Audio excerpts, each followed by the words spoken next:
artinya ilmu. Hikmah itu sendiri kan artinya ilmu. Cuman kita tidak ingin kalau mau haqqin urida bihal batil. Judulnya ilmu hikmah tapi di dalamnya ilmu pedukunan. Ini kan jadi salah. Salma ilmu ramal. Orang ilmu hikmah itu biasanya ada di dalam. Kita menemukan orang-orang soleh dia punya ilmu hikmah. Ilmu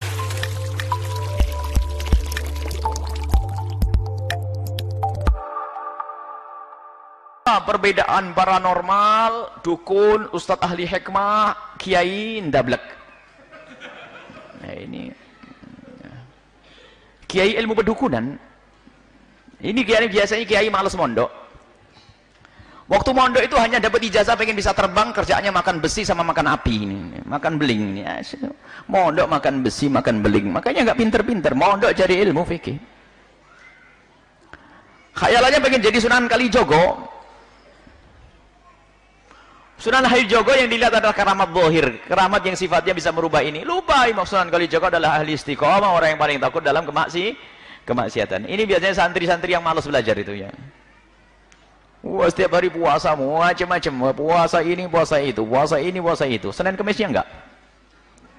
Ya, ini keblinger nih. Rupanya gurunya yang ngajari. Ilmu hikmah itu maknanya adalah ilmu hikmah. Kalau hikmah itu artinya ilmu. Hikmah itu sendiri kan artinya ilmu. Cuman kita tidak ingin kalau mau haqqin urida bihal batil. Judulnya ilmu hikmah tapi di dalamnya ilmu pedukunan. Ini kan jadi salah. Salma ilmu ramal. Orang ilmu hikmah itu biasanya ada di dalam. Kita menemukan orang-orang soleh dia punya ilmu hikmah.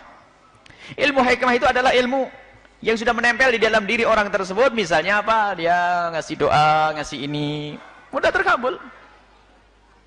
Dia diajari yang aneh-aneh sudah nggak usah bilang. Nah, ini sekarang ruqyah yang katanya ruqyah syariah. Ruqyah itu kan syariah aslinya. Karena Nabi mengajarkan ruqyah untuk baca surat Al-Fatihah dan lainnya. Ada ruqyah syariah membaca Al-Fatihah untuk obat. Ruqyah. Fa innaha la ruqyah. Tentang kisah seorang sahabat Nabi yang membacakan seorang ketua kabilah yang sakit dibacakan Fatihah. Kemudian ditanyakan kepada Nabi bagaimana tentang yang ini. Lalu dia berikan hadiah. Innaha la ruqyah. Itu ruqyah boleh. Kau ambil imbalannya. Tapi sekarang ruqyah sendiri sudah dicemari dengan macam-macam. Di dalam dirimu ada 5.000 jin, ada ularnya. Ada orang ngadep ke Buya, Buya orangnya banyak ularnya semuanya. Berani ngomong kita ada ular. Nah. Buya saya lihat orang di mulutnya ada ular semuanya. Sudahlah jangan hayal di sini. Kalau hayal jauh-jauh sana itu tukang sulap sana itu. Ya, awas kalau ruqyah sederhana. Kalau ruqyah ahli hikmah itu datang akan tampak di wajahnya kekhusyuan, rasa takut kepada Allah dan tidak mengajarkan cuci yang baik, tidak mengajarin suudzon. Akan tapi menguatkan hatinya itu ahli hikmah. Kalau sudah pakai cerita macam-macam ngelantur ngalong itu apa lihat kamu begini di rumahmu ada jin. Oh bilang aja dari dulu saya dengar kata kiai kalau kita mendoa Allahumma inni a'udzubika minal khubuthi wal khaba'ith itu kan ada jin di kamar mandi kiai kok baru sekarang kasih tahu gitu dong. Berarti lebih pintar saya dong dari ada rumahmu ada jin ada dari dulu ada jin keliaran rumah saya tapi jin nggak ganggu. Sekarang jin yang kayak manusia kayak ente ini yang ganggu saya jadi ketakutan kan akhirnya. Harus tegas urusan ini biasanya itu istiqomahlah kepada Allah, takut kepada Allah. Dan kadang itu mengajari suudzon, sudah setengah dukun barang kehilangan dan langsung waduh kemarin siapa yang datang ke rumahmu? Bismillahirrahmanirrahim. Allahumma sholli ala sayyidina Muhammad. Ada orang ke rumahmu kemarin? Oh ya tentu ada kan. Padahal ini bab kehilangan, akhirnya suudzon sama pamannya, prasangka buruk dengan bibinya. Kalau ahli hikmah akan berikan hikmah. Misalnya barangnya hilang, subhanallah, ayo kita berdoa. Semoga itu akhir curianmu. Semoga Allah ganti yang lebih banyak. Enggak usah suruh mencari. Oh, hati-hati ya, pokoknya orangnya pakai ciri-ciri ya. Rambutnya hitam. Cari sak kampung, rambutnya hitam. Dia punya sepeda motor merah. Merah motor. Dan kadang-kadang memang mereka cerdas. Cerdas mereka, kadang cerdas. Jujur cerdasnya ini kalau nipu hebat. Ada polisi datang ke seorang dukun paranormal yang ke ustadz ini. Ada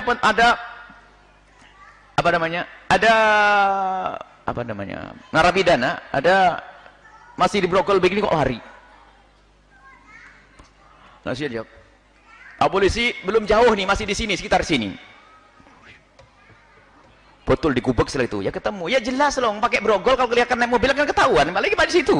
Ini cerdas saja karena pakai brogol. Tidak jauh, masih besar sini. Benar. Oh ya pintar. Hati-hati, semakin cerdas ilmu pedukunan, apalagi pakai label ustadz, hati-hati. Ilmu hikmah adalah memberikan ijazah yang baik, doa-doa yang baik. Sampai kami sering menjimat sendiri bukan sesuatu yang haram. Karena Sayyidina Abdullah bin Umar juga pernah membuatkan jimat tulisan ayat Al-Quran dikalungkan di anak-anak kecil.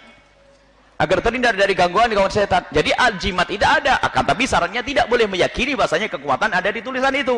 Tapi kekuatan dari Allah. Tapi ini digunakan untuk anak kecil yang sudah tua baca wirid, baca zikir, bukan kalungan jimat. Baca zikirnya, baca berapa kali dijaga oleh Allah pakai kalungan. Jimatnya sak tas. Duit 1 tas baru buat sedekah, jimat 1 tas. Setiap ketemu orang juga tokonya ditempeli banyak, apakah tidak boleh? Ada yang lebih bagus, baca bukan ditempelin. Apakah tidak boleh nempelin? Tidak syirik. Karena ada yang pernah diajarkan Sayyidina Abdullah bin Umar, cuman kadang kita berlebihan. Momen kalau orang buta huruf, tidak bisa membaca Arab, ya dibukakan yang semacam itu. Lah ini ustadz dikasih jimat. Ustaz kasih saja dzikir sama a'udzu bikalimillahi baca Ratibul Haddad, baca Wiridul Latif, baca itu. Sudah beres semuanya itu semuanya. Pendidikan dari Nabi sallallahu alaihi wasallam. Nah, sekarang apa perbedaan ustaz, dukun dan paranormal? Kadang memang membingungkan jawabannya. Kita tidak tahu apakah ini dukun yang nyamar jadi ustaz atau ustaz yang nyamar jadi dukun. Kita bingung jadinya. Ada ustadz nyamar jadi dukun, serba salah. Nyamarnya kok jadi dukun, repot lagi. Dukunnya nyamar jadi ustadz. Akhirnya kita kembalikan kepada kaidah urusan syariah. Kalau dia orangnya istiqomah, takut kepada Allah, omongnya tidak ngelantur, tidak ngajari suudon, nggak usah sok tahu tentang yang gaib. Ya adalah yang gaib Allah yang tahu. Dan siapapun yang beritahu, cuma dikit-dikit merasa sok tahu, bahkan sampai meningkat ini kejahatannya para dukun ini. Setiap hari ketemu Nabi Muhammad SAW. Waduh, hebat ini. Bermacam-macam, makanya sudahlah jangan urusan yang demikian ini. Urusan dengan amalkan dengan amal dohir ini, lakukan syariat yang benar. Ya, kalau memang agar tidak diganggu sama pencuri, ya ada. Agar tidak diganggu oleh pencuri, agar rumahmu aman, dibuat kunci. Kemudian tahajud. Kalau sering tahajudan yang pencuri nggak mau datang. Masjidnya sampai jamnya dicuri. Oh gimana tidak dicuri? Oh nggak ada yang jamaah di situ. Masjidnya sekarang ada pencuri. Kada semua. Buya, masya Allah sekarang pencuri sudah luar biasa. Kenapa? Jam di masjid dicuri. Saya ketawa. Ini yang salah bukan pencurinya ini. Kok sampai masjid bisa dicuri? Ini kan berlebihan nih. Jamaahnya pada di mana? Baik, ayo kita semuanya benah diri. Jadi memang ada ahli hikmah itu orang yang diberi oleh Allah subhanallah hikmah di dalam lidahnya. Kalimatnya kalimat hikmah. Kadang-kadang nasihat itu didengar dari orang lain tidak akan berpengaruh. Cuman kalau kalimat diucapkan oleh beliau, Allah. Dan kadang bukan seorang alim, akan tapi ciri yang tidak bisa dibantah adalah dia jauh dari kemaksiatan. Kalaupun bermaksiat mudah bertobat. Mustahil wali bermaksiat, harat, bohong itu pasti dusta. Kalau ada wali ngomongnya aneh bikin umat itu geger, enggak. Wali enggak akan begitu. Biar wali buat tentrem. Wali tidak bikin masalah. Kalau ada wali yang punya ungkapan bikin orang berperang itu bukan wali. Wali itu kalimatnya akan menjadikan orang tentrem, bersatu, saling mencintai, itu wali. Padahal ngomongnya cuma ngomong begitu saja, tapi ternyata didengar oleh umat. Sehingga di dalam guru mencari guru, dalam guru tarbiyah, termasuk dalam membenah diri, termasuk pengobatan dan sebagainya. Ketahuilah yang diperlukan adalah orang itu harus berpegang dengan syariat. Mungkin tidak harus derajat alim seperti fulan, akan lebih ternyata dia orang yang paling takut kepada Allah, takut keharaman, takut maksiat, maka itu adalah ciri dia adalah ustadz, bukan dukun. Memang istilah orang pinter itu waktu pertama kali, istilah orang pinter kita pertama kali pulang dari Yaman itu di sini Buya, gimana kalau kita lagi punya masalah datang orang pinter? Saya pikir orang pinter kan ustadz ya. Oh bila datang orang pinter ya boleh. Rupanya istilah di sini orang pinter itu beda. Dukun, paranormal. Baik itu saja. Kami tidak akan memberikan. Intinya semuanya harus berhati-hati. Gurumu adalah yang mendekatkan dirimu kepada Allah. Mungkin dia adalah seorang guru di kampung tidak masyhur. Hati-hati berguru dengan orang masyhur. Berguru dengan orang masyhur. Tapi orang mastur itu yang susah. Kadang-kadang kita berguru dengan orang mastur, ngaji dengan kiai di kampung kita ada sombongnya. Karena saya sudah berguru dengan orang masyhur, fitnah kan? Orang masyhur yang terkenal di sana sini. Hati-hati. Dan mungkin orang masyhur itu adalah benar-benar karena Allah dan dia orang baik, akan tapi karena sombongnya dengan orang masyhur menjadikan kita sombong, sehingga meremehkan kiai kampung yang mengajari asyhadu Allah kita, yang mengajari syahadat kita, mengajari sholat kita, yang di saat ibu kita sakit dia yang repot. Awas, sombong dengan orang kampung kita. Sudahlah, biarpun orang kampung kerjanya di sawah, tapi kiai itu kalau soleh, tulus, itulah kekasih Allah yang tersembunyi di balik masyarakat kita. Ini saja insya Allah. Semoga Allah menjauhkan kita dari terjerumus, menjauhkan kita dari salah memilih guru. Jangan percaya dengan bualan orang yang sok tahu. Oh, di dalam dirimu begini, ini. Itu kan jadi ramalan bintang nanti itu. Peramal itu namanya, sudahlah.